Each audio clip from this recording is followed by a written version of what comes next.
시청자 여러분 안녕하십니까? VOA 모닝뉴스 시작합니다. 전 세계의 이목이 집중되는 미국의 대통령 선거가 사흘 앞으로 다가왔습니다. 올해 미국 대선은 4년 전은 물론 역대 대선과도 크게 다른 모습을 보이고 있는데 신종 코로나 바이러스 대유행 여파 속에 기록적인 사전투표 열기를 보이는 것과 부동층이 감소한 게 특징으로 꼽힙니다. 이재훈 기자가 보도합니다. 다음 달 3일 치러지는 미국 대통령 선거는 신종 코로나 바이러스 대유행이 큰 영향을 미치고 있습니다. 지난 28일을 기준으로 코로나 바이러스 확산 우려 등으로 사전투표를 한 유권자는 7,500만 명을 넘었습니다. 2016년 대선 당시 전체 1억 3천여만 명이 투표한 것과 비교하면 이미 절반 이상의 유권자가 투표를 마친 셈입니다. 신종 코로나 바이러스 사태는 올해 대선의 형식과 최대 쟁점도 바꿨다는 평가입니다. 대규모 집회 전당대회가 화상 형식이나 소규모 형식으로 바뀌었고 트럼프 대통령의 코로나 바이러스 감염 후 두 후보 간 이견으로 2차 TV 토론이 취소되는 사태까지 벌어졌습니다. 도널드 트럼프 대통령은 코로나 바이러스 사태의 책임이 중국에 있다는 점을 강조하고 강경한 대중국 정책을 부각시켰습니다. This pandemic, this horrible plague that came in from China, they should have stopped it, and we're not going to forget what they did.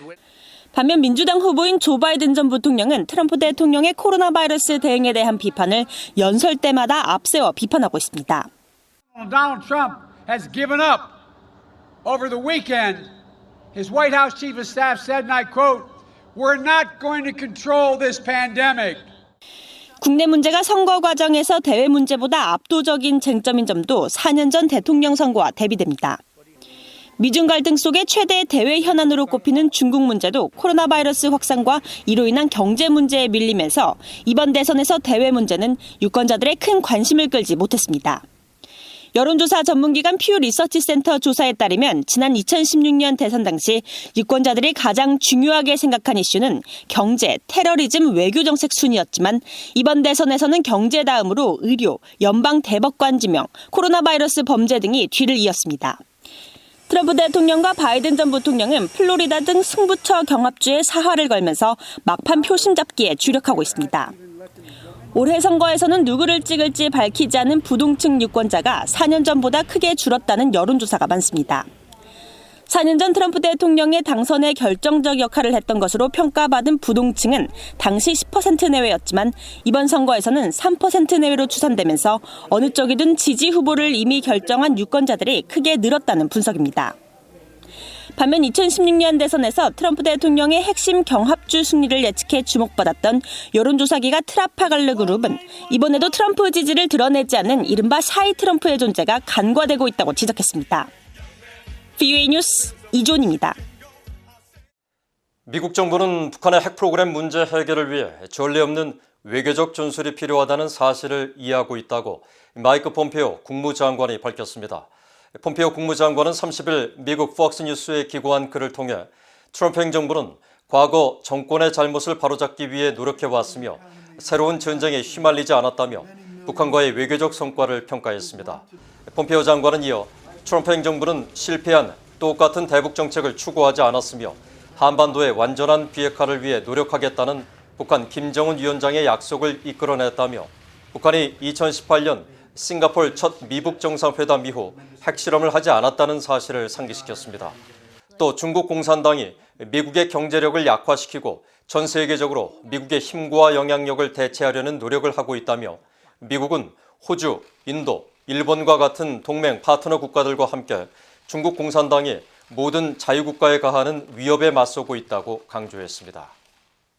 유럽과 아프리카의 고위 금융당국자들이 북한 등의 핵무기 등 대량 살상무기 자금 조달, 즉 확산 금융활동에 경각심을 가져야 한다고 경고했습니다. 특히 북한 정권의 주요 제재 회피 수단이 불법 해상 활동인 만큼 해운회사에 서비스를 제공하는 신탁회사들에 대한 지속적 감시와 통제가 필요하다고 지적했습니다. 지다겸 기자입니다. 남아프리카 공화국 금융정보분석센터의 니제반 슈어 선임 법률정책 고문은 29일 영국의 민간연구단체인 합동군사연구소가 주최한 확산금융 관련 화상회의에서 북한 등의 확산금융활동에 대해 지적했습니다. 반슈어 고문은 각국이 북한과 이란 등 제재 대상국의 확산 금융 활동에 따른 위험에 대해 경각심을 가져야 한다고 경고했습니다. That along the line, countries, jurisdictions around the world need to understand the unique risks that they face in terms of not only those countries mentioned before, DPRK and Iran, but also others, potential, actual, and those individuals, entities, and countries that could be exploited for various reasons based on their own vulnerabilities.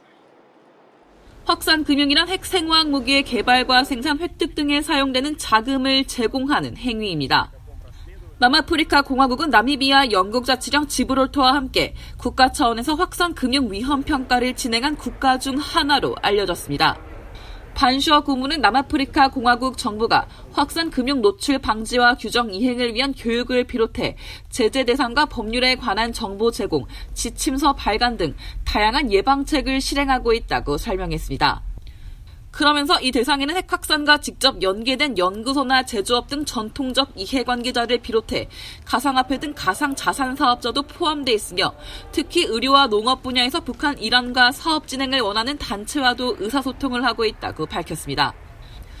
영국의 해외 자치령인 지브롤터 금융정보분석원의 에드거 로페즈 국장은 관할권 내 북한의 확산 금융에 대한 노출 위험을 측정했는데 이 중 해운회사의 서비스를 제공하는 신탁과 회사사무 대행 제공 업체가 확산 금융 노출 위험이 큰 것으로 나타났다고 밝혔습니다.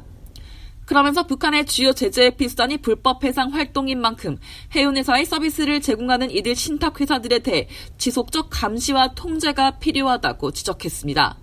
And it's also not only a question of actually detecting proliferation financing, but it's equally important, I think, that we want to prevent the activity from actually happening before, it occurs.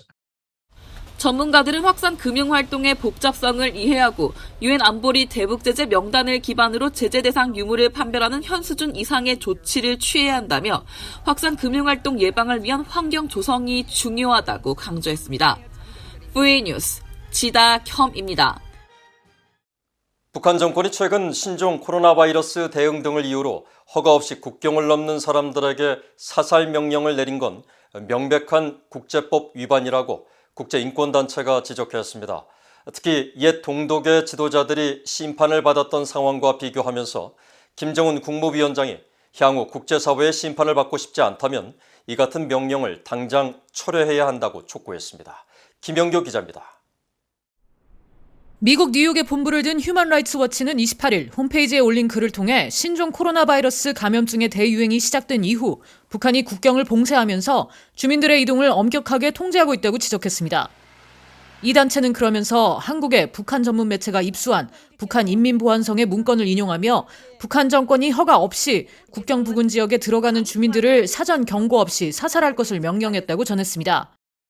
존 시프턴 휴먼 라이츠 워치 아시아 국장은 VOA와의 전화통화에서 전쟁 등에 적용되는 무력 갈등 상황을 제외하고 공권력이 즉석에서 사살하는 명령은 국제인권법을 심각히 위반하는 행위라고 지적했습니다. We thought it was important to point out that this type of order, no matter what the emergency or the necessity for health or other reasons, this type of order is illegal. Under international law. 앞서 지난 9월 로버트 에이브럼스 주한 미군 사령관은 북한이 신종 코로나 바이러스 유입을 막기 위해 국경 지역에 특수부대를 보내고 무단 월경자에 대한 사살 명령까지 내렸다고 밝힌 바 있습니다.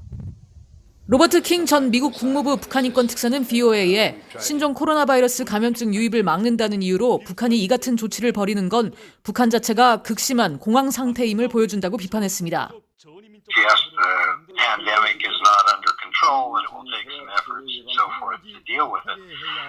But that, you isolate people, you don't, exclude them permanently, and this whole thing seems to be very strange. 킹 전 특사는 그러면서 한 달여 전 북한군 총격에 의해 한국 국민이 피살된 사건도 북한의 이 같은 조치에 따른 것으로 보인다고 지적했습니다. 북한의 문제를 지적한 휴먼 라이츠 워치는 이어 현재 북한 정권이 주민들을 억누르는 상황을 통일 전 동독의 상황과 비교했습니다. 과거 에리히 호네커 전 주석 등 동독의 지도자들이 통일 후 국제사회의 심판에 직면했던 사실을 지적한 겁니다. 국제인권단체인 휴먼라이츠워치는 그러면서 북한의 김정은 국무위원장도 미래에 국제사회의 엄격한 심판을 받고 싶지 않다면 국경지역의 즉각 사살 명령을 지금 당장 철회할 것을 촉구했습니다. VOA 뉴스 김현경입니다. 일본이 유럽연합 EU가 유엔 총회 제3위원회에 제출하는 북한 인권 결의안에 지난해에 이어서 2년 연속 작성국이 아닌 공동제안국으로 참여할 것으로 알려졌습니다. 교도통신은 30일 일본 정부가 지난해와 마찬가지로 올해도 북한의 인권 침해를 규탄하는 북한 인권 결의안에 공동제안국으로 참여한다는 방침을 정했다고 보도했습니다.